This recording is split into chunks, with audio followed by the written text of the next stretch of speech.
Hey guys, welcome to the video. Today we're going to be talking tactics for the game of Blackout. I've got two awesome mastermind strategists with me and really going to hear their take on how to play Harlow first reaction force. Excited to hear from them. I'm going to go ahead and give them a chance to introduce themselves, and then we're going to jump into talking about all things Harlow. So if you guys want to go ahead and introduce who you are. I'm Spork on the Discord. I'm one of the moderators for the Discord. I do a lot of the community engagement stuff, and I do a lot of the social media stuff. So if you see something posted on Facebook or Instagram, I'm probably the one that wrote it.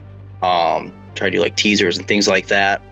I do a lot of demos and a lot of going to conventions and showing the game off. So every time I go, everybody wants to play Manticore. So I have so much experience with Harlow, just being the only ones that get to play. So, and I do really like playing them. So be excited to talk about them. My name is, on the Discord I go by Hawk. I started playing Blackout probably, I want to say 6 or 7 months ago. Dropped into a game, saw a YouTube video, absolutely had a blast. Harlow was actually the first force that I picked up. Everybody else that I got into the game with picked up Manticore. No surprise there. And I think that they're a good time. I've been playing them a lot ever since then, and they're a battalion. All right, awesome. As we get in, if you guys would, I guess we'll start with Spork. Give me kind of your overview of how you view Harlow as a force when it comes to play style overall, without a whole lot of specifics. Yeah, I say overall, in my mind, the misconception of Harlow is that they're just the fast guys. I think that's a pretty simplified way to do it. If you've been on the Discord before, you know that I like to basically call them the elves of Blackout. They have some movement stuff that they can do, and they're kind of quick, but you really want to be doing all the maneuvers with them and getting your flanks and doing things like that. So I like to play them as sort of like a KG wait and set the perfect ambush sort of force. For me, when it comes to Harlow, I like to think of them as big brushstroke.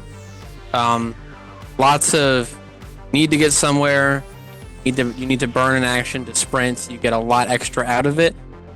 Double that effect with stems. They're very fast, but they're not. That's not what makes them Harlow. I think what it is it comes down to being able to get the most out of it, being able to use it either to deceptively take advantage of things that are going on in the board state, or to better their offensive output, essentially. Awesome. So we're going to go ahead and we're just going to walk piece by piece through Harlow as a faction, and we're going to start really with their force card and really go through it and get as much info out of everything as we can. So first, let's go ahead and look at their battle drills. I have to say their battle drills are some of my favorite in the game because they go so well with the flavor of what Harlow does. I don't know that they would be as good for other forces as they are specifically for Harlow. But that's what we're going to jump in and go ahead and talk about. And the first one we have is Assaulters. And for this one, it's models in this unit cannot be targeted by Overwatch when repositioning. So for you guys, how do you get the most value out of Assaulters? What are you really looking for in order to pick this as the battle drill you're going to use? Yeah, so I'd say, like Hawk was saying, Harlow's all about kind of like getting the perfect movement in and controlling the board where you want to be. So Assaulters is perfect for when you know that you need to get your Harlow veterans into a better position, across no man's land. You pop that battle drill, they can't be overwatched, and if you can just get to the other side of the cover, you can get a good shot off, and then now your enemy is going to have to go ahead and do a return fire reaction to you instead of an overwatch, so you at least have a chance to shoot back instead of just being kind of caught out with your pants down. Get an overwatch. Which I find to be, for me, tactically speaking, Overwatch is one of the most useful and deadly tools in the game.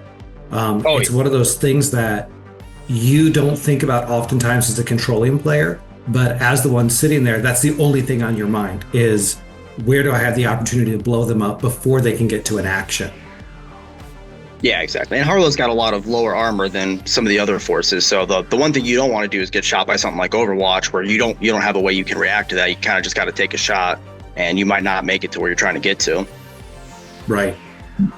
Hawk, what about for you? What are you looking? How are you looking to use assaulters in order to maximize value for it? So for assaulters, I actually find that it's supposed to be something that is a little bit more deceptive, and I think the reason for that is because if you get used to performing like stagger movements, like let's say you want to sprint safely and you don't have access to something like assaulters, the normal thing that you would probably do is use about half your movement on your position and then sprint the rest of the way to try to cover that ground. But if you wanted to, like with veterans, for example, to what Spork was saying, you wanted to maximize that movement potential and limit the risk factor, assaulters is really good for that. It's also there if your opponent is thinking with a lot of foresight to what you could potentially do, like, oh, he has this much movement with this model, he can get here. Doesn't, if he moves more than this amount, I can get him, right? As you were to play off of what you were talking about, a lot of looking for that opportunity to get that Overwatch in. If you can deploy assaulters at a point where you can take advantage of that and close that opening for them, and then capitalize with a stronger offense, because to what Spork was saying, they're not the most durable, but if you can get it to a point where it's a return fire reaction as opposed to an Overwatch, it's a lot better for you. Yeah. And I think what people miss with assaulters, and a lot of what the battle drills are for Harlow, is they're not necessarily speed mechanics as much as they are durability mechanics. And I think people go, it's all about going fast. It's not necessarily just about going fast. This adds some durability to an army that feels like a glass cannon in a lot of ways to me. Are there any, because this is a pretty straightforward battle drill, are there any mistakes that you see people use when it comes to this battle drill, pitfalls that you would go, hey, you got to look out for these things that newer players or even experienced players might fall into with misusing this battle drill? In my mind, it's probably the most simple battle drill. When you're either going to pick it if you think you're going to get overwatched, or you're not going to pick it. I think the only real pitfalls in my mind are is if maybe you're going to pull that and you don't really realize your opponent's already engaged, or maybe you're like, they could overwatch me, but why would they? Why would they gain an engaged token to overwatch me at this point? So you kind of just blown a control point at that stage. But honestly, I think it's, like I said, it's probably the most simple. Do I think I'm going to get overwatched, or I think I'm not? And that's when you pick it. For me, when it comes to assaulters, I would say actually the biggest trap that people fall into is using it because they anticipate an overwatch. Because in those situations, sometimes the overwatch that they're going to be receiving isn't necessarily all that. Talking, if the guy that's firing it at you is firing at skill 6 into either full or partial cover, you have a decent chance at mitigating that and burning his reaction if you anticipate that he's going to react. If you take away that opportunity from him and you don't use it to capitalize or to further force a reaction where it's more even odds, like a return fire, for example, then you're actually closing that gap. If we compare it to something like tactical positioning for Boone, where it's like, okay, he can overwatch, but it's bad for him. It's worse than him than it would be otherwise. We take a look at how Harlow uses it, it kind of closes that window altogether. So sometimes it's good to get the reaction to come out rather than completely close it. So sometimes you'll see people like running like the full length of a distance, like how I previously mentioned. Maybe they use assaulters to get that extra 2 or 3 inches of movement out of it, but as a result, they don't actually mitigate very much. They just kind of safely allow you to reposition or navigate. Yeah, I know when I play against Harlow, the one thing I see with assaulters is there's times, and this goes back to kind of what Spork was even saying, is people use it and I kind of go, oh, you burnt a control point because I was not going to overwatch you. The returns on me overwatching you wasn't worth it. Whether because, like Spork said, it's a low skill and I'm not going to waste a low skill on a wrist shot or something like that. But that's sometimes I think what you got to look is you got to weigh, it's a cost analysis. And that's a lot of Harlow, isn't it? Is you've got limited resources, cost analysis.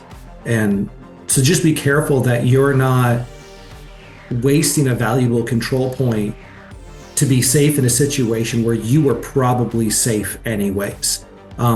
Because Blackout is all about managing resources. I love it. It's a small game. You don't have a lot of models, so losing models does matter a lot, but you gotta be careful with that. Let's look at chaff. For chaff, you place a smoke token within 6 inches of a model in this unit before activating. Chaff smoke token dissipates on a 10+, which is a rather large deviation from smoke dissipating on a 6+. Where are you looking to use chaff when you're playing Harlow? Do you have certain situations? Do you have certain units? Do you have scenarios that you're looking for when you use this? Yeah, I mean, at least for me, chaff is actually probably my favorite battle drill. Just the way that I play them. I play against a lot of Mandalore. I play against a lot of UN, and I find that a lot of the people I play against, I do a lot of demos, but also just a lot of people I play against kind of have Warhammer brain, and they want to just put their guys in a line, get their firing arcs all set up and everything. So to me, I really like chaff because you just place your smoke token down and you've cleared off, depending on how your board setup is, you can clear up a whole half of the board for your guys to freely maneuver around. But I think the thing that I like the most about it is that with the dissipating on a 10+, you're pretty much guaranteeing yourself at least 2 rounds of smoke. So if you put it in the right position at the right time, you have 2 entire rounds where you've got at least a 3-inch section that you can't be shot through. I mean, if you're in the smoke or if they're in the smoke, you've got all that, but placing it at the right time where you're cutting off a line of sight for the enemy, especially those, mana core blobs that want to just stick together because they're not afraid to blast and they just want to take their medium weapons and shoot you from 18 inches or something. Placing a smoke token in the right position really opens up the board for a lot of your units to maneuver around and sort of get those flanks and get those, maybe get an objective that you can get without being shot now. But again, it's one of my favorite battle drills because you basically get 2 rounds of smoke 9 times out of 10. So I really enjoy it. I think I agree a lot with what Spork said. One of the biggest bonuses to chaff is obviously that it goes away instead of half the time, it goes away 10% of the time. With good chaff usage in situations where you don't know how to navigate a situation, you can see a lot of coverage, even if you burn like 2 CP on it. I mean, there's 5 rounds in the game. You're looking at most coverage on a single lane of fire.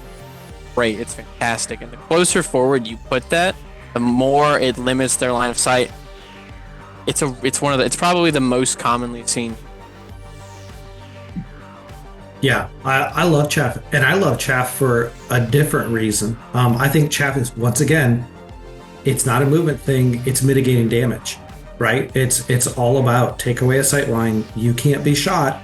It's a durability thing, which on the natural stat cards, you look at Harlow, you go, they lack durability. Well, what do they got? Another battle drill gives them durability. For me, I love it because, and as we're going to talk about Harlow, is it's all about the cat and mouse game, right? It's all about setting traps. And chaff is beautiful for that because you get the smoke token that your opponent knows is most likely going to be there for 2 turns. So for a lot of opponents, it forces them to get aggressive and they go, oh, I got to get in close. I've got to clear the chaff so I have line of sight again. And it puts it within the range that Harlow wants to sit in, right? They want them to come to them, especially against Manticore, especially against boars, because at worst case scenario, you kind of get into CQC and that's a better bet for you a lot of times than sitting back and getting in a firefight. And I love to use chaff to bait and basically get them to come in, overplay their hand. And it's 1 CP for a battle drill that's going to linger for most likely multiple turns. Do you guys see any downfalls, any pitfalls, any mistakes that players might make when playing chaff? I know this is a harder one to make a mistake with. Yeah, like you said, I mean, it's kind of, I would say a lot of the Harlow stuff it's harder to make a mistake with the battle drills just because of the way they're kind of built. But I mean, it's the same thing as with using assaulters. There's a time to use it, a time to not use it. I mean, you could throw a smoke down and maybe you put the token down, the enemy's still within the smoke. So now they're shooting at you, you're not getting cover, but they're going to get cover next time you try to shoot them.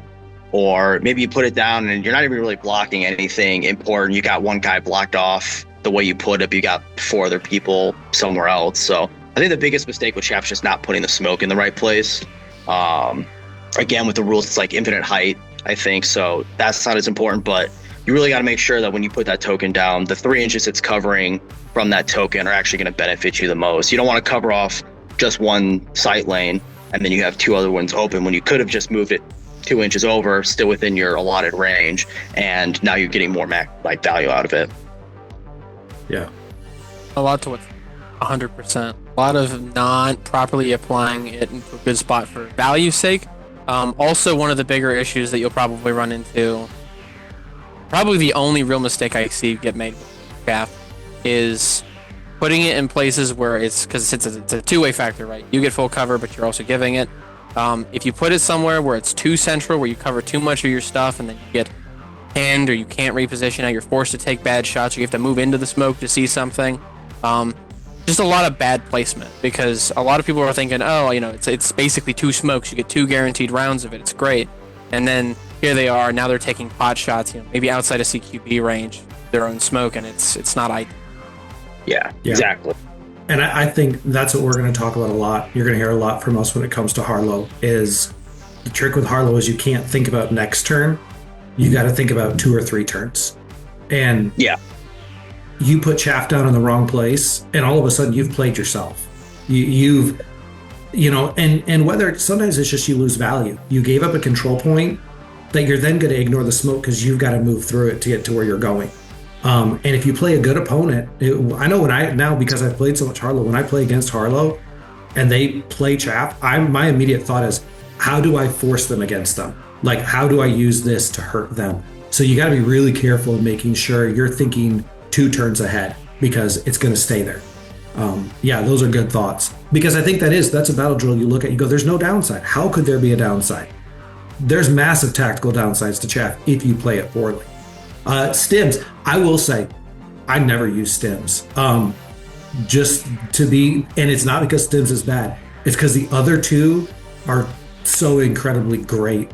So I really want to hear your thoughts. I have nothing to add when it comes to stims, but here's what it says. Models in this unit gain +2 movement for their activation. When are you looking to use stims in order to get value out of it? Yeah, I mean, I'm kind of on the same page. I don't really use stims that often. Every once in a while, you might need that extra 2 inches, but if 2 inches are going to make or break the game for you, you've kind of already made enough mistakes. So it's going to sound kind of ridiculous. I think the only time I ever use stims is, which we can talk about when we get to spring box. But if you play it right, you do your stims and you sprint them. You've got, I think, 18 inches of movement. So sometimes I'm trying to be silly. It's really fun to just take that first turn and just go straight into the enemy's deployment zone with 2 spring box and just kind of like disrupt their forces in a way and kind of disrupt their tactics, because now they've got 2 enemies that are 2/6 armor. They're like, oh, now I have to deal with this. It kind of opens things up. But other than that, I personally, I don't really use stims that often. So for me personally, I actually end up using stims a lot more regularly than I would actually say I use salters. Maybe about as much as I use chaff. I think once a game, if I'm not getting bogged down in my own deployment, I probably pop stim. My main reason for it is because it compounds with the force rule so well.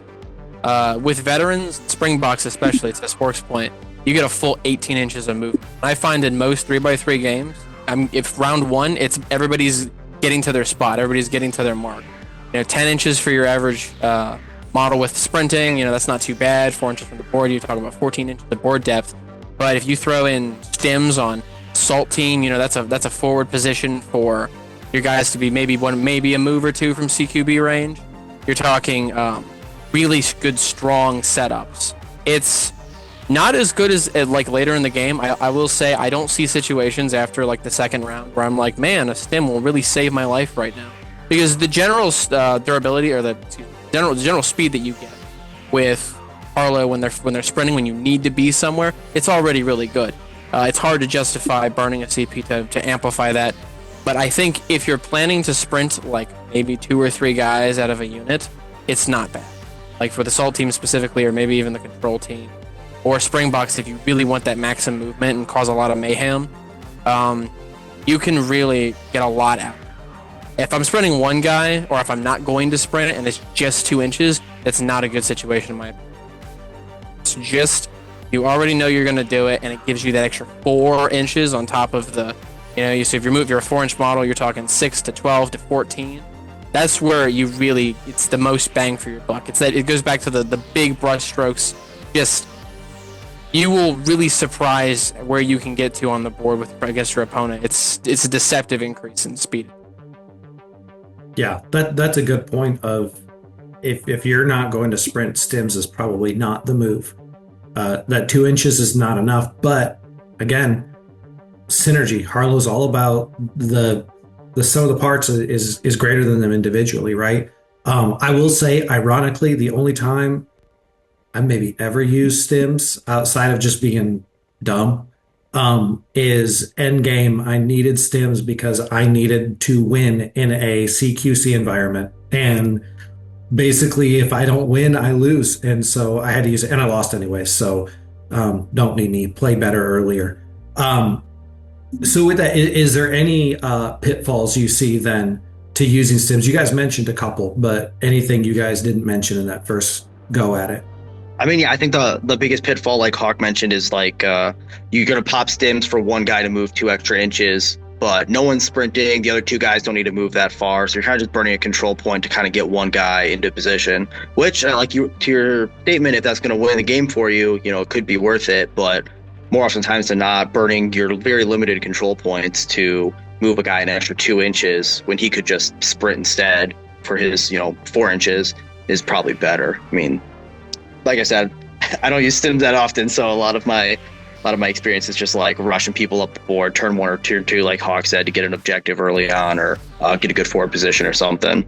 I think I mentioned most of the downsides, but when I see people playing Harlow, the only thing that I've seen that's maybe different from the aforementioned is using stims to very obviously make a big push, like near the end, for example, when you've got a lot of, if you're already winning and they want to make like a ballsy, like let's get everybody to here, or let's try to sneak a quadrant off with a higher amount of wounds on the point or whatever in the match play rule set. You'll find that they're more likely to, and for good reason, to move their full length. So they open themselves up. It's kind of an Overwatch trap on. It's the one out of the 3 battle drills that actually, it doesn't affect their durability or doesn't affect how they get to where they're going. It boosts them speeding into wherever they're trying to go. And sometimes that can get them skewered on an Overwatch trap or a forward position where they weren't looking at the maximum range or output, or maybe they move too close and then they get into CQB against another Harlow or like VAT or something like that. If they put themselves in that situation because of that movement, I mean that's you're losing the CP and you're taking a bunch of damage for reason. That's probably the biggest mistake I see people make. Yeah. Really quickly, before we talk force rule and head into the army, which I will be pretty quick because it's all pretty straightforward. When it comes to control point management when playing Harlow, what's your philosophy as far as how you use it? Because I think it is unique with each army as to whether you want to focus on battle drills, whether you want to get that next activation. How do you guys kind of manage your control point, resources when it comes to playing Harlow? Yeah, so when it comes to control points in Harlow, my thought process is I need more control points. Like we said, pretty much all of the battle drills are very good. You've got reactivating handlers that you always want to do with Harlow because you're running with like an assault handler or covert handler. Maybe you kind of synergize with that movement and that speed, so you're kind of balancing with that. I don't really ever use them to activate another unit because you do have the control team, which will let you do that. So, and in my mind, if I'm going to use a control team and then another unit and then a control point, like I'm just playing Warhammer at that point. So, I don't usually do that, but I think it really comes down to you want to be using your battle drills, but I also want to be like reactivating my handler and things like that. And I think that's where a lot of the management comes through, at least for my play style when I'm playing Harlow, is what's going to do better for me, running assaulters right now or letting my assault handler have another activation. I think Spork brings up a fantastic point there. There's a major codependency on what handler you're running. I think if you're seeing a lot of those forward, faster, like assault, covert, stuff like that, melee even, there's a lot more of a contest there for who's going to get that CP allocation. So for control points, for me personally, I try to split that a little bit. I won't do a lot of handler activations if I'm running something like Siege or Marksman, which regardless sake I don't really necessarily do all that often. But if I'm running a forward, I like to try to limit it because chaff is really good, and the longer that you hold... So I'll say this, for Harlow, normally you're going to run into situations where holding on to your control points is better than not. A lot of people are of the philosophy that like using it early to get the edge early is important, and I think with Harlow, it's a bit of a slow burn. You kind of want to make sure you have answers for situations, maximizing that resource allocation and that utility. My personal philosophy is I save 1 CP for a handler activation, and I try to make use of stims for a first round. Try to maximize. I'm already going to sprint. I'm already trying to get depth on board. This will get me to positions that are a little bit better with that extra 4 inches. Let's do that. And then a chaff, because if you're reliably going to get 2 rounds out of it, you can basically equate that to that's 2 rounds out of the 5. That's 40% of the match roughly, where you're covered by 1 smoke. Putting that 1 smoke in a good spot has a bit more significant in that die cut, and if you're using stims first and then saving 1 for your handler. But if done correctly, it can do a lot for you. That tends to be how I would prefer. Yeah, and then actually touch on something that Hawk was saying about chaff specifically. Harlow does want to use their chaff more than pretty much every faction has some sort of smoke grenade in the armory or a battle drill or something. Which to them maybe that's a 50-50 if they're even going to control on that. Because Harlow's so good, it's a lot harder to say, well, I'm going to use my last CP when I could use chaff instead, because you'll get basically double the utility out of it than any other faction would. So it's a harder to kind of bite that bullet if you need to use that CP for something else. Absolutely. It's really hard to be like, oh, I need a chain activation. It could be like, I want 2 rounds of smoke coverage. Chaff is in my opinion, it's probably the best battle drill. Yeah, I agree, 100%. Yeah. I'm pretty sure when I went over my Harlow faction focus, that's exactly what I said, is it's the best battle drill in the game. And also to Hawk's point, when it comes to control point usage for Harlow, I think it is really important to have it in the late game. And one of the reasons for that is you should be playing Harlow KG. And so you should not be looking to initiate a ton early on. You should be very, very much into maneuvering, very much into manipulating your opponent's movement and where you're trying to get them to get to. And so it should allow you to kind of have control points later, because you've not looked to engage. You've done a lot of maneuvering to set the trap, and then you've got those control points later on in order to spring that trap. And something like, you know what, it's turn 3, it's turn 4, I've got them where I want them, now I'm going to double activate my handler. I've manipulated them to a certain part on the board, and now I'm going to throw down chaff, which is going to cut off, maybe it's the UTG marksman that you're like, yeah, you thought you had him positioned, now you're not for the last 2 whole turns of the game. And just understanding that if you don't have these tools late in the game, you're in trouble, because Harlow is not about playing the cards how their stat lines. It's about using all the resources. And if you get to late game and you go, I don't have any resources left, you can have the advantage and lose in the last 2 turns very easily. Force rule. What do you think of Harlow's force rule? How do you use it? Where do you think it's most beneficial? And is there any real weakness to it for players to watch out for? I like the force roll a lot, just because, again, Harlow relies, as we set up, being like kind of cagey and setting up, your different ambushes and where you really want to be on the board and where you want to push your enemy on the board. So having that free 2 inches every time you sprint is pretty nice, because if you're sprinting, you're not shooting anyway, so you might as well get the extra movement from it. I would personally say it's a little bit weaker than some of the other force rules, like Mana Core ignoring blast is just kind of crazy, or the UTGs getting extra dice. It's like, man, why can't my force rule do something like that? But there's been a lot of times where I've been like, well, if I sprint, now I've got on, say, the veterans here. Say I've got 14 inches of movement now without even popping stims. That's half the board I can realistically get to if I can do it safely.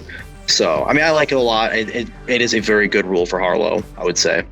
I also like their force rule. I do agree 100% to Spork's point. It's just not that strong compared to some of the others. Free data attacks, blast resistance on Mana Core. That stuff's hard to top. But what I really like about it is it turns the 4-inch move that you see with a lot of units that don't have access to that force rule, or that 8 inches only gets them so far. Even the assault team and the control team can really up their mobility if they're going to be running anyways, if they're going to be moving anyways, and they need to get there. Boom, extra 2 inches. And I find that it makes a lot more of a difference when compared to your average 8-inch 6 sprint action. It's very good, but I find that it's a fundamentalist pick. It's one of those things where you're already like you're trying to navigate like the footsies of trying to stay in that 12-inch CQB. You're trying to set your traps, set up good positions, and people see the 2-inch movement and they think that means that they are the speedsters, that they need to be running all the time. They're supposed to be, like Blade.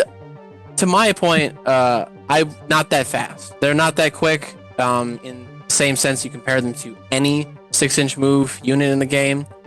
They're very there's a lot of method to the way that they work. You're going to be moving, you want to be able to do it well. If you're going to be shooting, you want to be able to do it well. You want to be everything kind of line up so that when you set the trap, you set the parameters, set the conditions, and then when the thing that causes everything to come down, you want to be perfectly aligned, getting you where you need to be and setting up to where you have advantages that your opponent doesn't, or where they thought they were safe but now they're not. The force rule facilitates all of that. It's kind of beautifully for the simplicity behind it. Yeah, and I think it's Harlow. It's another tool that adds to all their other tools. On its own, it's not good. It really, if you looked at it on its own, it's a horrible rule. When you look at everything else that Harlow has access to, you look at the unit composition, you look at how it needs speed to survive. If Harlow was a slow force, it wouldn't even be competitive. You couldn't win a game. You just simply couldn't. And so it's just that little bit that kind of adds to the force overall, helps you get where you need to be. And I find helps me get where I don't want to be, because there is a lot of speed when it comes to Raid Force Alpha. And when those UTG assaulters get in close, there's nothing like being able to sprint out with a 6-8 inch sprint and you're out. They can't close that distance.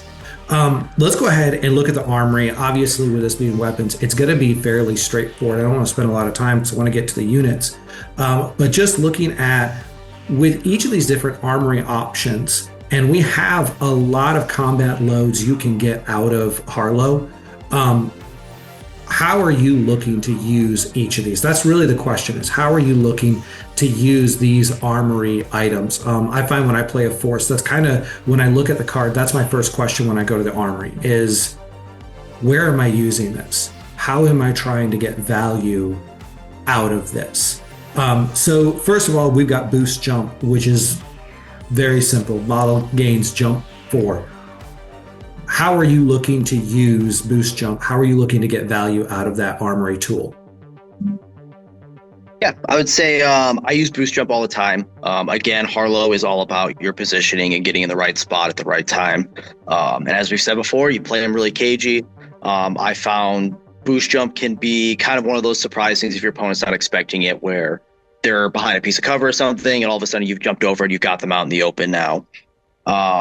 I really like it. I think some of the downsides would be that it is only the one model. It's not like, your whole unit's getting jumped now, which is, it's just a combat load. But at the end of the day, it's you really got to decide, is it worth using boost jump, or is it worth pulling out the frag launcher or something like that?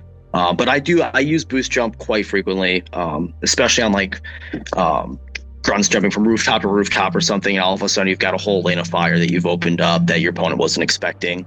Or now you've got that lane blocked down, so now your opponent has to say, oh, well, now he's got me out in the open, he's got height advantage, so I was not expecting that, so now I got to reposition all my guys, kind of give them in cover now, or something like that. So I like it a lot.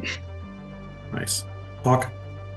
I like boost jump. I don't use boost jump enough. It's one of those things where it's good to have, it's a great option, but I think the biggest issue that you run into, and I think Sport mentioned this earlier, Harlow's not that durable.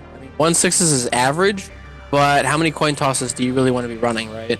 You hop up and you open up sight lines for yourself, but where you're not really taking advantage of things like indirect and whatnot, and you have your most output is in that CQB profile range, and you get close like that, you open yourself up to RFA hopping up next to you, just obliterating you, taking that position off. It's a harder one to use, I think, for Harlow specifically. I think having access to height is really important for them, but I feel that maybe it's because how do I describe it? It's harder to take advantage of when it's kind of like the force rule to what Matt was saying with you take advantage of that movement and you get yourself into places you don't want to. And so sometimes you'll hop up, you're like, oh, I've got this sweet flank, or now I'm taking away his partial cover, and then he turns, shoots back, and you're like, oh, well, I'll be fine. You get hit with a heavy weapon, he's rolling 2 dice, and even if you score 1, 50% chance to die right then and there, you lose the model and you lose the combat load, and that's where I think it's the scariest with it. I think it's a great armory option. I think they should absolutely have it. You gotta be careful with it. Unlike the other ones where it's like set it, forget it, pop a frag launcher, pop a micro. It's the one where you're like, if I'm gonna do this, what's gonna happen when I do it? Yeah, absolutely. It's very easy to overextend with boost. I've be lying if I said I've never done that before. I think it's now a better option because you've got the AT launcher. I think before the AT launcher, there wasn't enough firepower for me to justify it. The units that had it, Springboks already had it. I didn't need to use it on them, and they don't have combat loads anyways. But they already have the jump. And the other guys, skill 6 with unless you're in short range, but then you're probably getting return fire unless. But I've found with the AT launcher, it's nice to sit behind a wall, jump up, and go. Yeah, you're not going to enjoy this. But outside of that, I've had a hard time finding use for it. Frag launcher, we've got a 24-inch, damage 1, sustain 2, and medium. How do you get value out of that? And maybe the question is, how do you not? I mean, that's just almost take away everything. If that's the only item in the armory, I'm almost just happy. So how do you like to use the frag launcher? Yeah, I mean, I'm a big fan of sustained. That's one of the reasons I like the Springboks so much, especially fighting like a lot of mana core. Having that extra chance to get them to fail an armor check is just super important. Or again, RFA, you've got like your golems of 3/5. Maybe they only hit 1 that actually goes through, and you're like, well, you got to reroll it twice. I really like it, and that extra reroll from medium for you is super nice. Like you said, if I only had one option in the armory, this is probably the one I would use the most. It's got good range, got the 1 damage, but just you're able to reroll your hit on your skill 6. Your coin toss, you at least have an extra 1, and that sustained is it's a rule that I really like. So I'm pretty much always using frag launcher for my armory options if I'm not using boost jump. Yeah, to everybody else's point, frag launcher is it's just so good. It's probably the best armory option. Personally, I like to use it. Sustain kind of works. I know this is kind of a general point. It works as the worse their save is, the more likely it is to just completely screw it over. Point men are a great candidate for this because you get 1 in, and now it's a lot of coin tosses, sure, but if they initially screw up that roll, you've got 75% chance to hit on one of those dice. You're not guaranteed, but you have a very good chance of getting at least 1 good hit. More dice thrown in there, forcing more of that save to come out better. But if you're popping at a 1/5 or a 1/6, I mean, it's gonna die. I find that the frag launcher really messes up RFA. If you pop it and it hits one of the girls and they got to sit there and they got to roll that 60%, 2 times, it's a lot, and you're pretty likely to land. It's hands down, it's probably the best armory option. Yeah, for sure. And I will say, for players looking to use it, looking to get value, it's a great option on like your assault team that everyone kind of looks at your grunts as throwaways. And this is a great one where you want to set a trap. And all of a sudden these guys that they're looking at going, okay, yeah, they got skill 6, 24-inch range, but it's damage 1 base weapon. And all of a sudden you're popping the frag launcher. Extremely useful when setting traps. Look to do it with your grunts with this weapon. If you're new to Harlow, you're trying to learn Harlow, that is one of your best tools you have in your kit. It's one of the best pieces of firepower on your worst models in your army, which is really kind of a cool mechanic there. For the third option, we have Head, which is 16 inches, a whopping damage 4, and has blast 1. How are we looking to get value out of Head? Yeah, so if you're fighting dusters, at least in the old rules, if you shot head at them and you succeeded, I mean, you pretty much killed the duster. The new rules are a little bit more durable and stuff. But that's 16-4. The 4 damage is really only good against vehicles. So you've got dusters and you got the buggies right now. Blast one. If I want to use a blast weapon, I'm just gonna use the next armory item. I don't ever use head unless I really just am fighting a duster or trying to kill a buggy or something, which is not as common as needing blast or something like that. That's my opinion on it, at least. Much to Spork's point, probably just going to use the next armory option if I need it, because there's more situations where that's applicable. The one thing that the head has an advantage that people don't consider as often as they should anyway, is the minimum range profile. For the next one, run into that a little bit. The head's good if you need it and you want blast and it's close range. It's kind of like a grenade in that regard, but the main application, hands down, is duster and buggies, vehicles. It's 4 damage. It's like Manicore's RPG. It just obliterates vehicles. Yeah. It feels like a desperation act.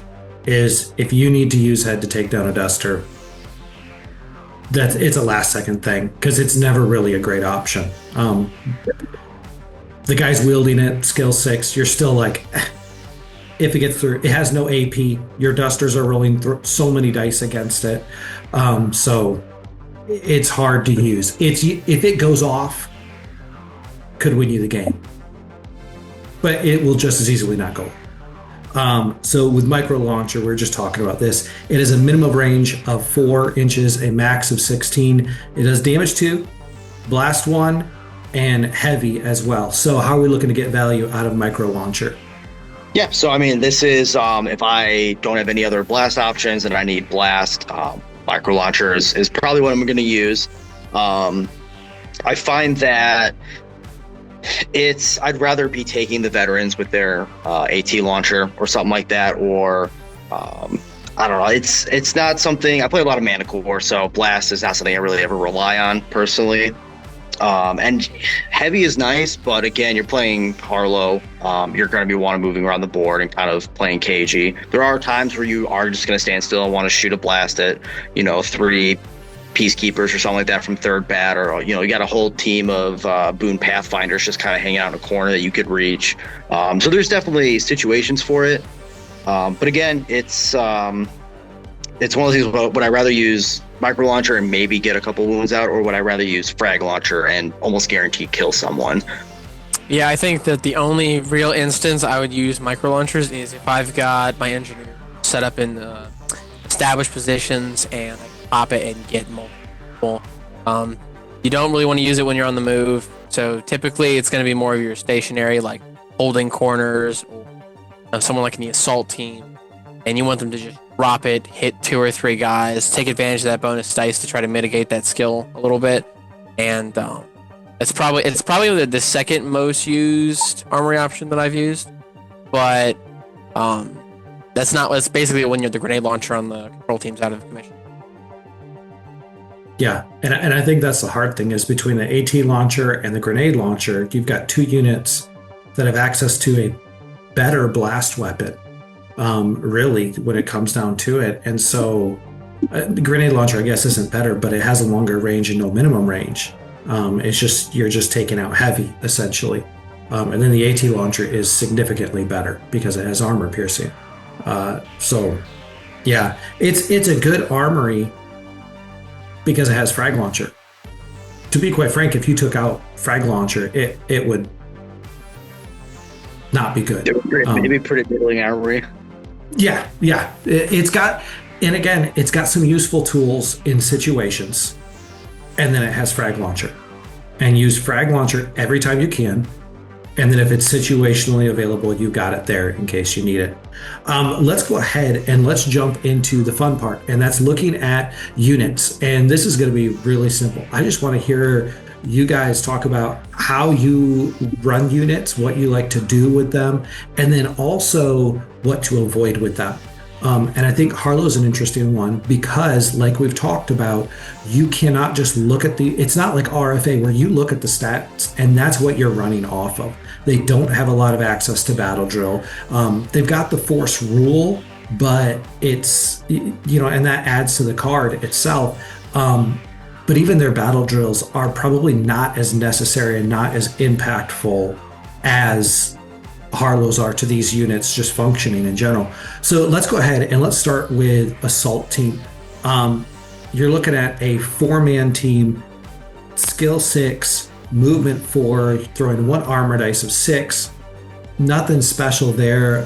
Their FAL 32Cs, 24-inch, damage 1 CQB, which is actually underrated because of how long range that CQB is. Most of our CQB we're looking at now is 18 inches or even 12 inches now, with a lot of the Strike Force stuff, the SMG style things that have come out with that. And then it runs 2 specialists, the Machine Gunner, which has the base weapon but adds Cyclic and Heavy, and the Specialist 2, which is basically the leader that lets them share a ready token, basically give a ready token to someone who has already done an action. How do you guys like to use Assault Team? So the Assault Team, this is kind of Harlow bread and butter in my opinion. You've got 4 guys, you got 2 of them with, like you said, the longer reach CQB, which is incredibly nice. And that Machine Gunner and Team Leader combo is incredibly fun to use if you set it up right. If you want to call it a pitfall, maybe, it really depends on your board setup, but that Machine Gunner could technically, do his cyclic attack, do another attack, and then the Team Leader could just give him a ready. And then next thing you know, you've got another machine gun kind of aiming down, and on that reaction for that ready token, he's got heavy, so you've got an extra dice. There's a lot of combos you can kind of do with it, but in my opinion, I use these guys to. It's almost always the first people I would activate, and I'm just trying to get up to that 12 inches onto the board, so that the next time my opponent activates, I'm already in CQB range, which again is where Harlow lives, is in CQB range. And I like to use that Machine Gunner not so much as a solid firing platform, but more as a fear tactic. I'm I know I've got this guy locking down this alleyway here. Do you really want to move your Mana Corps into this alleyway? You really want to move, your 3rd Battalion Peacekeepers in there, where it's just, they got kind of weak armor and weak skill. Even if I'm not going to shoot, it's more of a, like you said, making your opponent think about where they're moving and if they could really win that firefight.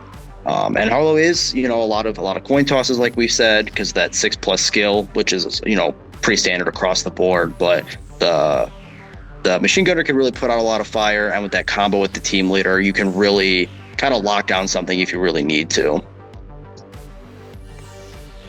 Yeah, Assault Team's, I think, probably one of my favorite units in the game. Definitely my favorite in Harlow. Hard to beat 4 models. It's hard to beat 2 combat loads. I love the TL. Machine Gunner, it's great. I think the biggest thing, one of my favorite things about them is their general applicability. They're hard to mess up. Once you understand with Harlow that 12-inch CQB, you're beating out people with that range profile, you're kind of playing that footsie's range against 9 CQB with carbines. And you start taking advantage of your TL, moving a grunt up into a position where he's in CQB if he needs to provide reaction fire, giving him the ready token. Moving your Machine Gunner to a position where they've got a lot of sight lines, and then either taking a shot and readying or taking 2 shots and then throwing the ready on them. It's a micro scale to the resource management that you see with that's particularly native to Harlow and Boone, for example. A lot of utility. Getting the most out of Assault Team is the best way to. One thing with Assault Team to remember is this is kind of your aggressive part of Harlow. They're your real damage dealers whenever it comes down to it, because you do have the Machine Gunner. But then on top of that, you've got 2 combat loads, which, like we just talked about, you got 2 accesses to that frag launcher. And so be aggressive with these guys. Get these guys up the board. But then also, and I think Hawk talked about this a little bit, is your longer range CQB, the effective range of Harlow is really different than a lot of other forces. They're not short range, and they're not long range, because they don't have the skill to win in a long range. Like against Mana Corps, if they're going to sit back and they don't have the armor, Mana Corps is just going to beat them because skill's equal, but armor's not.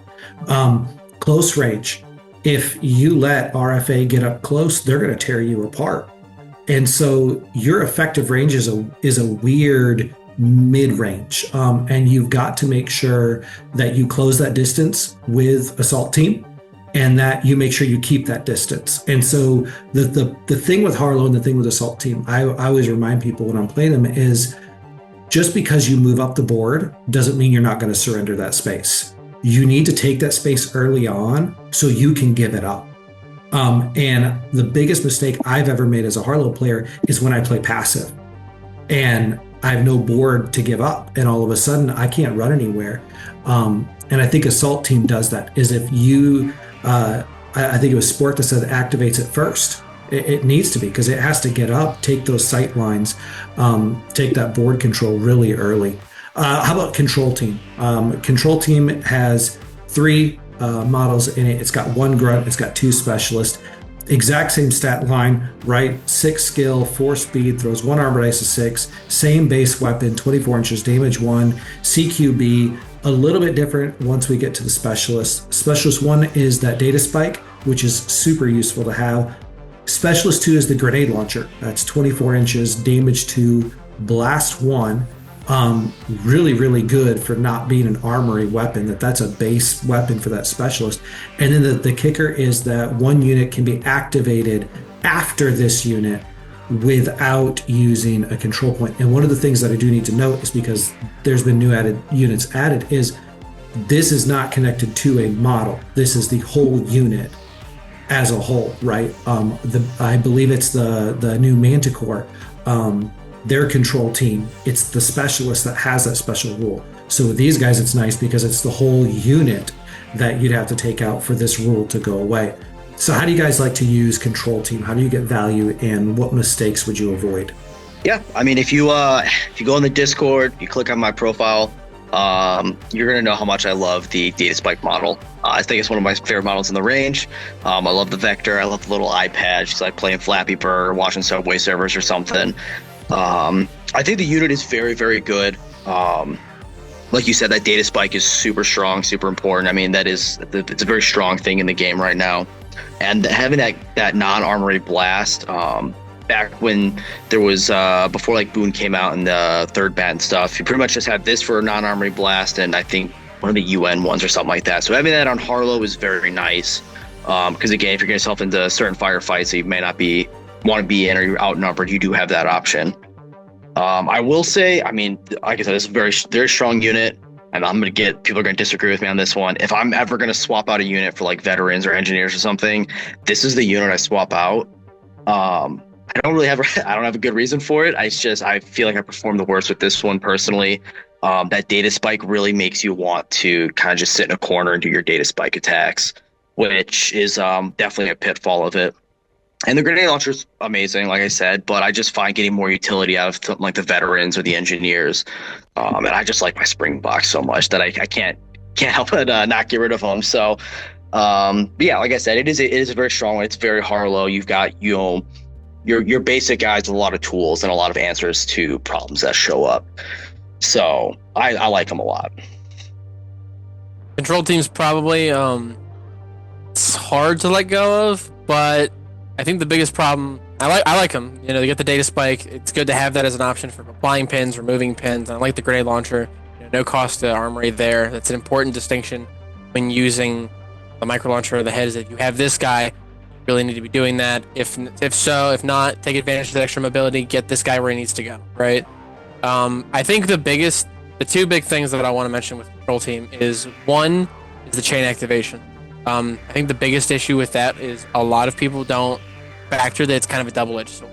With Harlow especially, choosing when you're acting is a lot more important than acting first.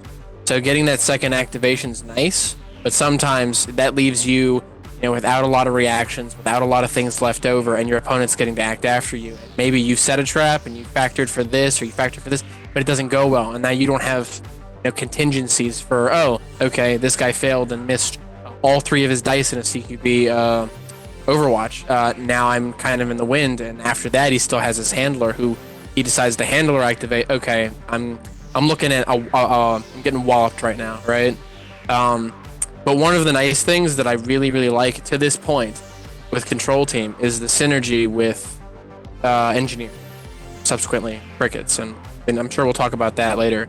But it changes that. Having an extra unit in the activation queue mitigates that and makes it's probably the best, in my opinion, chain activation unit. Ubi control for Mana Core and Batcon. This makes being able to have that extra guy makes the control team what I used to get rid of and throw in veterans, because having somebody that can keep up with my Springboks lets them live a little better, a little easier. I like that a lot. But having that option and taking engineers with that, it really changes the dynamics of the force. Really enjoy. Yeah, control team is my favorite. Well, it was my favorite until veterans came along. Very, very useful, but again, depending on how you play them, you will win or lose your games off of these guys. I think veterans get you they give you more punch. They give you a little bit more stability, a little bit more just playing the game straight up. If you can use control team, to me, if you're taking control team, it's because of their special role. It is because of their free activation. Grenade launcher is great. It's still a grenade launcher in Harlow. It's still not super high skill or anything like that. The skill 5 of those veterans, I think, offsets it. I think is better than it.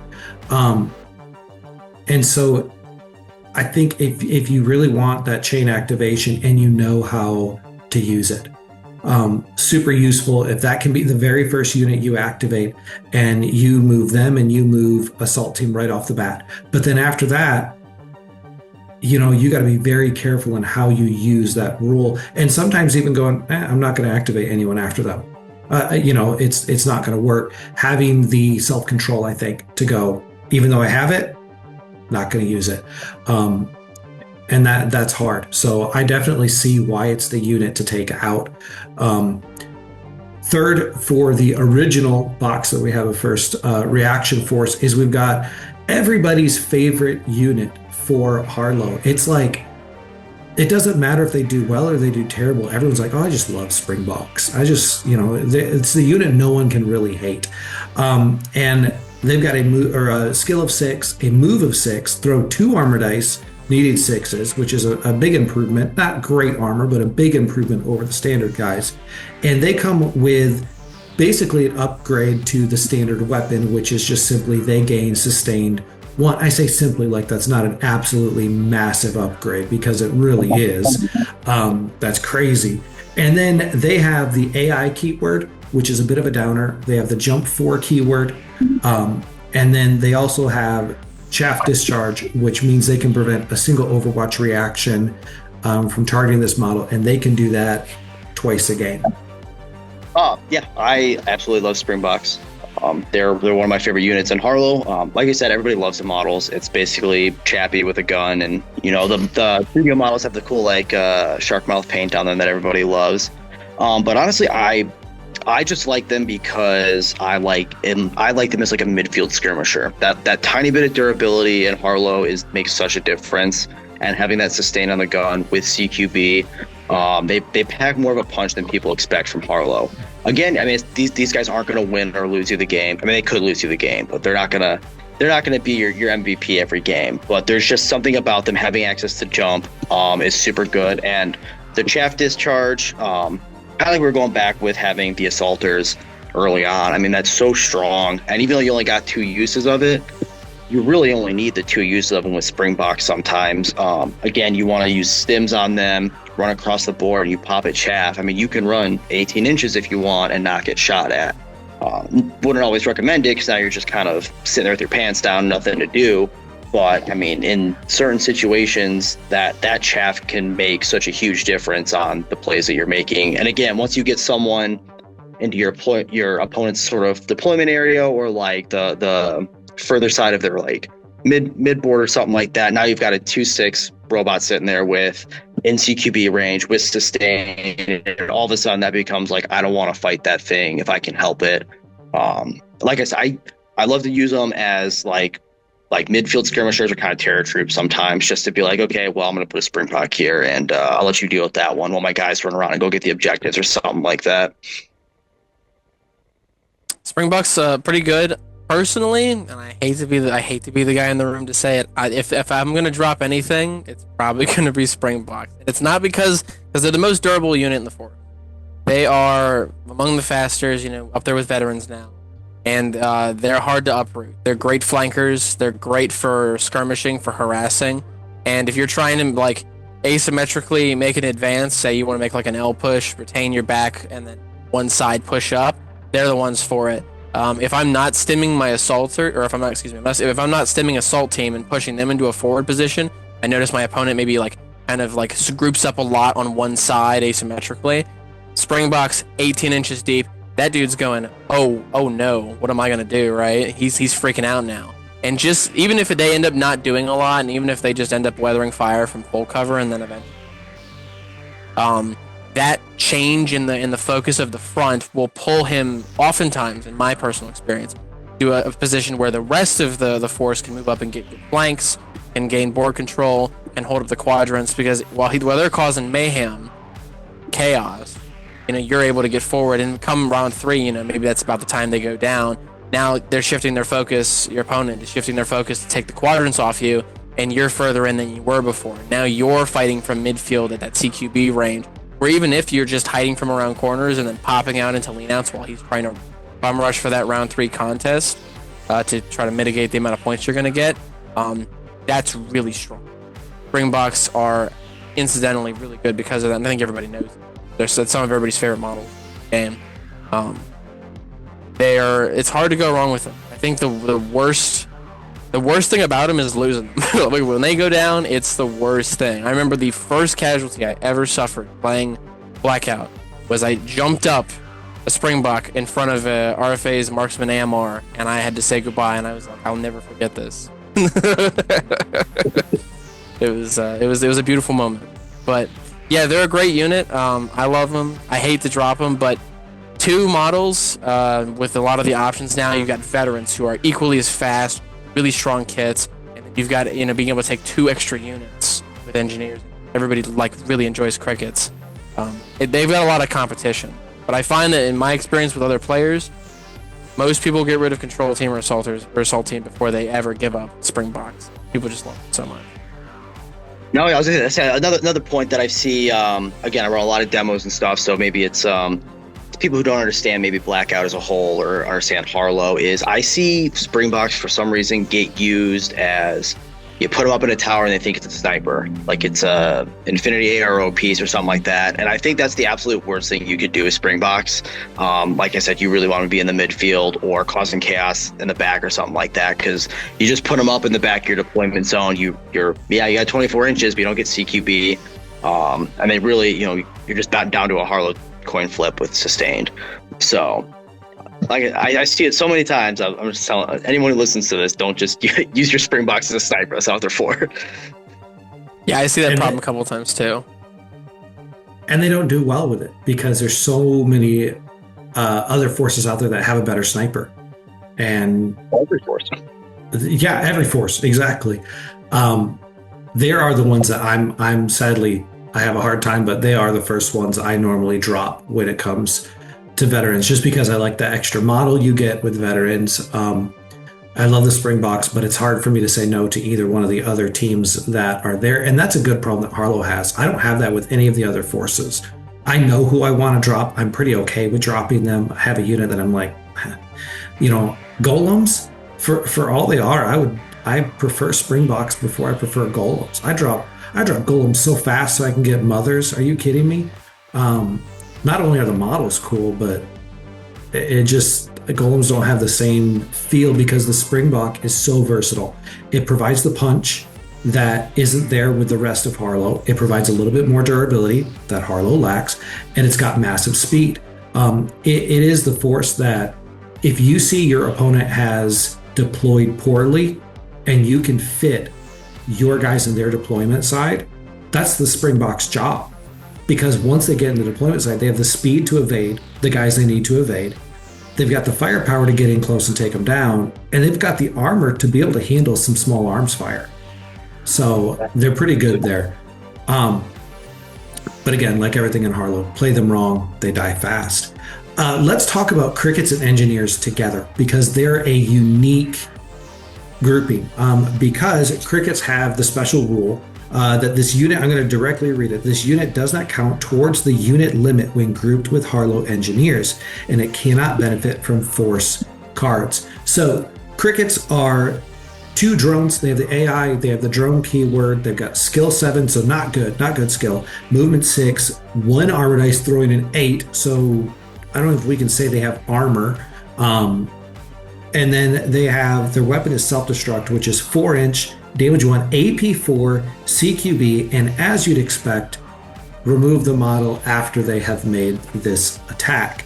And then we have engineers, which have 2 models, skill 6, move 4, they throw 1 armor dice, needing a 6, and then they have a specialist, that's the engineer with the AT launcher, 8 to 32 inches, 3 AP, or 3 damage, excuse me, AP 2, and blast 1. Do you guys normally take crickets and engineers together? Do you know anyone that takes them separate? I don't think so. I don't think I've ever seen one or the other. Ever would. What, say again, Yeah. Spork. I don't know why you ever would. It's a free unit that doesn't count towards your unit cap. Like, there's no reason not to. Yeah, so we're going to talk to them as one unit because, guys, if you are watching this and you take them separately, you are doing something fundamentally wrong. Like, it's not even you don't understand blackout, you just don't understand math. Like, that's what this is. This is you can have 2 models, you can have 4 models for free. So let's talk about them together. How do you guys utilize the engineers and the crickets? So this is it's probably one of my least used units personally. Not for any reason other than they're still pretty new, and I really like veterans.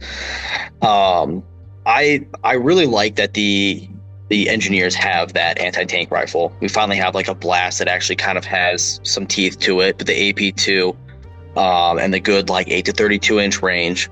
So once things get close in, you've still got your grunt weapon with CQB on it. This one's 18 inches to note instead of the 24 like a lot of other Harlows. But once you're underneath that 8-inch range, you're already in CQB range for 18 inches. So they've kind of got some teeth to them. And again, it's like I get the blast, I have a guy kind of run around doing order stuff, or maybe take a pot shots with a carbine. But you pretty much take them so you can get the crickets for free and have an anti-tank rifle or anti-tank launcher, I should say. And crickets, I mean, they're good. They're good little missiles you kind of just point and shoot at. Again, that skill 7 kind of hampers them a little bit. Even if you're getting right into base to base with that melee attack, you're rolling 3 dice. But now it's you could re-roll them. Sure, it's AP4, but you got a 30% chance to hit every time you're rolling, or 40% chance to hit every time you're rolling those dice. So, I mean, it's why wouldn't you at this point with crickets? It's a free unit. Find something to point them at and shoot them. Try not to get them shot first, and take the shots at them for that self-destruct. But again, I usually end up running like the control team, not the control team, the assault team, the Springboks, and the veterans is probably like my go-to list. So these guys, I played them a couple times, but I pretty much just end up using the rocket launcher to do some blasts and then see if the crickets can do anything. I ended up using engineers and crickets a lot more often than I'd probably like to admit. It's not a very popular pick compared to veterans and the absolute plethora that they get with their kit. One of the main things, though, that I think that should be touched on lightly is that your force composition kind of changes dramatically the way you play the game. We look at Mana Core and their Strike Force options, 2 different worlds, right? You can kind of blend them together a little bit.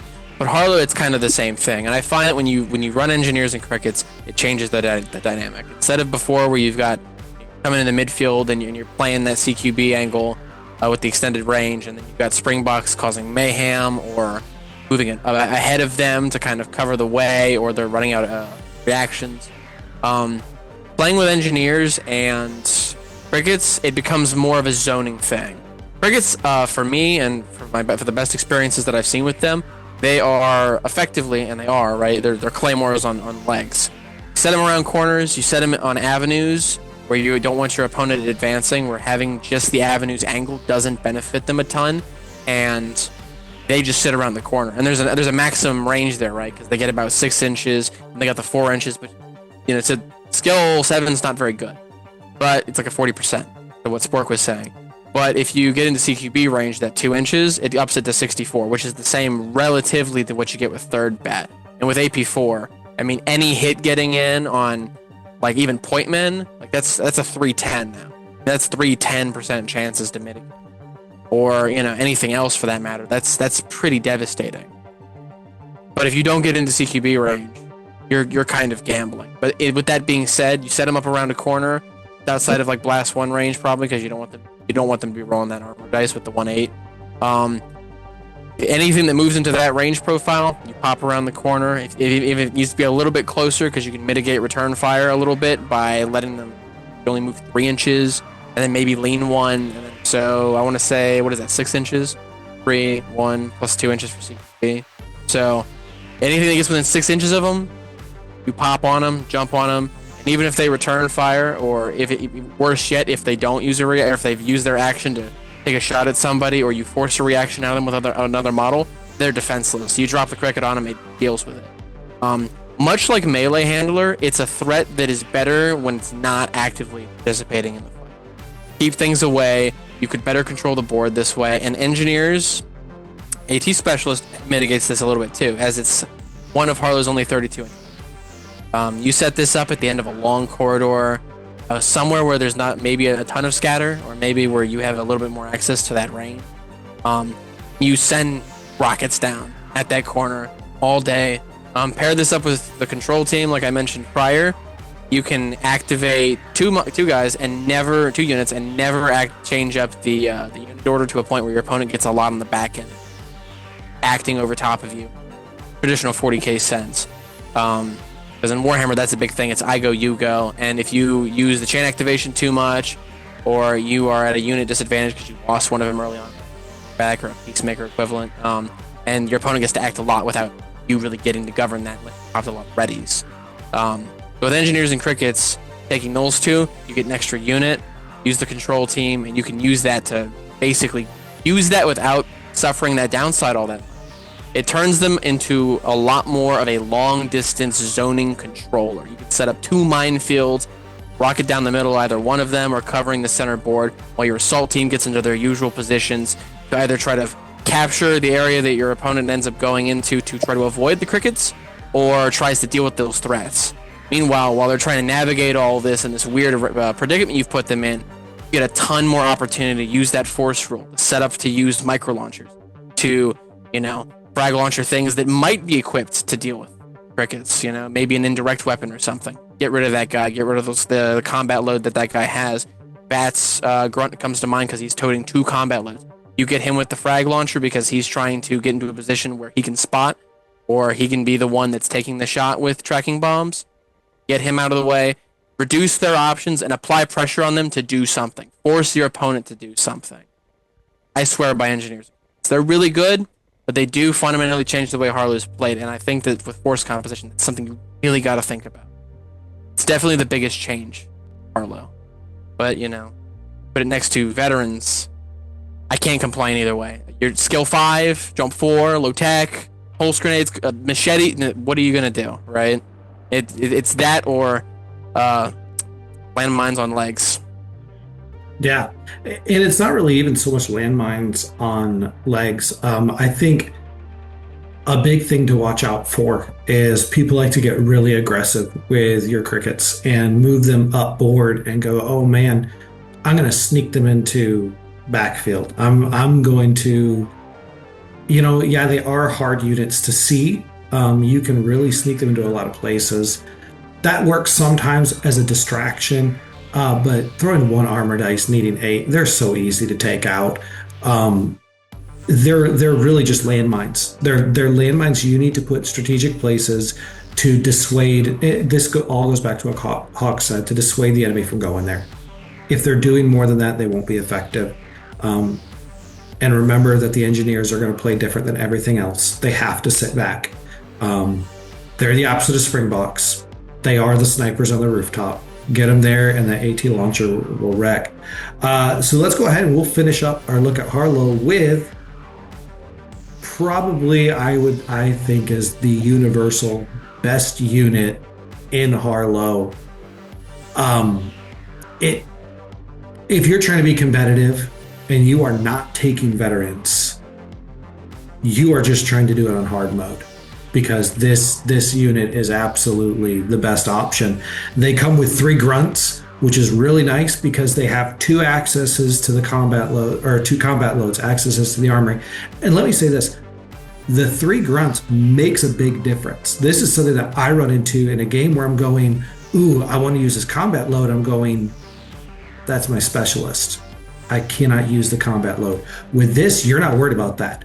These 3 guys can all use the combat loads, and that's a big deal. Skill of 5, only skill 5 in the entire Harlow force. They've got a movement of 6, so still have that speed. Throwing 1 armor dice of 6. They got carbines, 18-inch CQB.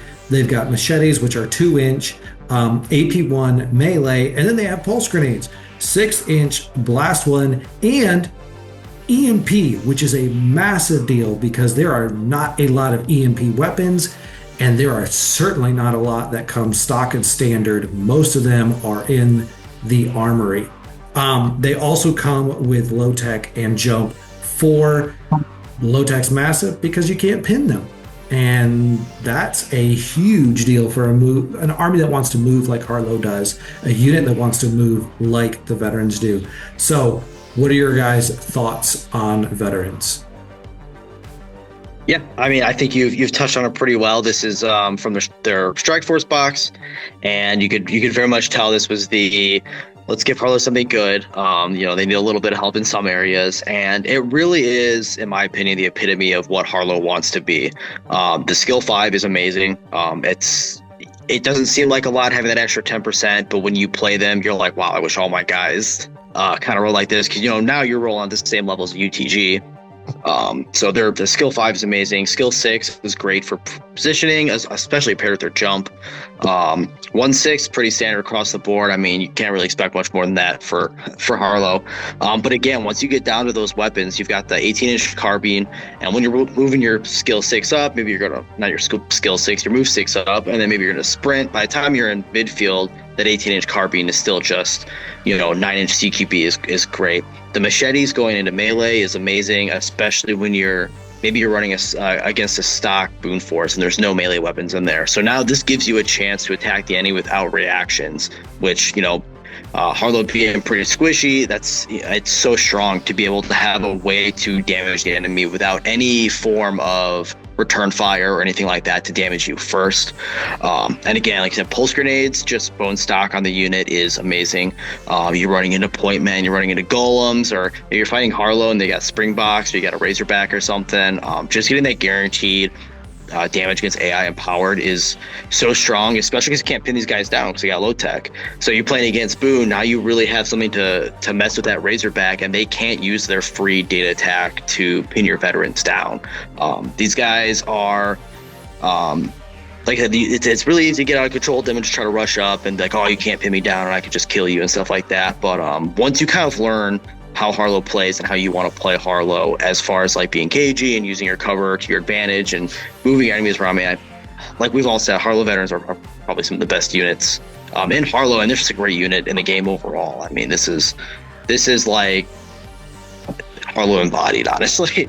It's so good. And those 2 combat loads, now you've got all of that and a frag launcher, all that, and then the head if you're fighting dusters. So I mean, you really can't ask for much more.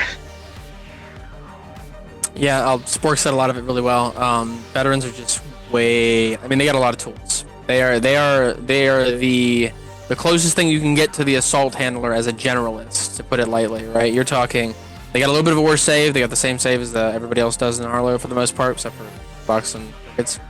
But you get access to anti-inorganics. You get access to jump without having to use boost. With the 2 combat loads, we're going to have to use boost jump for that mobility buff. So they always have that. More opportunities for frag launchers, more opportunities for micro. I don't think they're ever really going to use it, to be honest. They're really good. The 18-inch carbines that go between them and the engineers does change the blend a little bit on how Harlow's traditionally played. Now you're not really operating in Footsie's range. Now you're more or less operating the same range as the rest of the CQB specialists in the game. Kind of like with RFA, VAT element for Boone, those guys. But with skill 5, you're toting a 60% chance to hit. CQB rerolling, it's like 84. They're competitive. That's the important thing. Is before, if you weren't in your ideal circumstances with Harlow, if you weren't properly setting up to have the advantage, you were losing it relatively quickly. With them, they start strong, get stronger, they keep the momentum going. Where Springbucks sacrifice that durability to cause a little bit more mayhem, these guys get the same movement speed and a lot of the same output for arguably better. They're really good. I don't end up using them enough. I really like the Engineers and the Crickets, but it's hard to deny that they're really good. There's an argument to be made that you could drop even Assault Team for them, lose a model, but that increase in output can be substantial. And compare that with Springboks, kind of to Spork's point on the composition it typically runs. That's a lot of fast-moving targets. That really, it ups the amount you get out of the Force Roll. You still get a lot of combat loads. You can really do a lot of damage. So, they're really good. Out of all of the units in the game, they're some of the best. Spork made that point. And they have an answer for a lot of problems. You want to get in close, you want to inflict damage at CQB range. You get moved up on, they've got melee weapons, which currently aren't very common outside of like Ubi Taisa for the most part, maybe melee handler. But outside of that, you get in there, you inflict a lot of damage, CQB range, you get the rerolls, AP with melee, pulse grenades for anything that's sturdy and that happens to be powered or AI. They're just great. It's really hard to take, because I think for every strike force unit, I think it's 2-2-3, two models, and the third's always a generalist pick that's kind of a CQB specialist. Out of the 3, Ubi Taisa and Raid Team, these guys are the best. You can't compare them to anything else. They're the only skill 5, I think Matt said that, and they are a second skill or a movement 6, which maybe can keep up with inorganics and benefit the same amount they do with stims, but with more models, really get the most bang for your buck in that resource management. It's so keen. Veterans are just amazing. And I think remembering that skill 5 evens the playing field. The skill 5 means head is actually a viable option. Not really, but it can be. If you need to take down a duster, all of a sudden you got guys who it's not as much of a crapshoot as to whether you're going to do it or not. They get in close and all of a sudden they can do CQC against Raid Force. They can handle some of those guys that before you just were terrified of. You really were just kind of running and hiding from. These guys give you some stiff counters to that, and depending on who you want to take out of your force to put these guys in, it changes the composition. You can take Control Team out, and all of a sudden you are very heavy firepower. I like Control Team, but I've played with it, and it's fun. It's fun to run Springboks with veterans, and then you've got Assault Team in there to just blow things up. You can take out Springboks, and all of a sudden these are kind of your enforcers that your Springboks were becoming. But whereas Springboks were just kind of quick and annoying, these guys are a little bit slower, but they're beefier. And then of course you can take out Assault Team, and all of a sudden your quality of firepower goes up, but your quantity goes down a little bit. It just changes everything. Composition you want to run. Harlow's unique in the fact that their strike force box really only provided 2 units as far as list building goes, instead of the 3, which I think is cool because their standard box was so good. We didn't need 3 more units for me to have to agonize who I'm leaving out. Instead, we just added 2 really good options to figure out. But I hope this was helpful to everyone watching. We're going to do a ton more. I'm sure you're going to hear from these guys again. If you have more questions, if you've got things you want specifically answered on Harlow or anything else, get on the Blackout Discord and you can talk to these 2 guys. And I know people ask me questions all the time and I'm going, I just make content. I don't know what I'm talking about. I go on Discord whenever I'm going to make a video and I'm like, I either ask questions or I'm just reading through what guys like you 2 talk about, so I know what I'm talking about. And then I go and I put it on YouTube and guys like you go on there like, hey, you got this wrong. And I'm like, yeah, I probably did. So if you're looking to get deeper into Blackout, these are 2 guys that are excellent resources. I want to say thank you to them for taking the time to talk, and hopefully as we go through this Let's Talk Tactics series, you're going to hear more from these guys. They've got a lot to add to the game of Blackout and to how to maximize it for you as a player and for each of these separate forces. So thank you guys for watching. Leave a comment, leave a like. Appreciate you. Until next time, I'll see you guys later.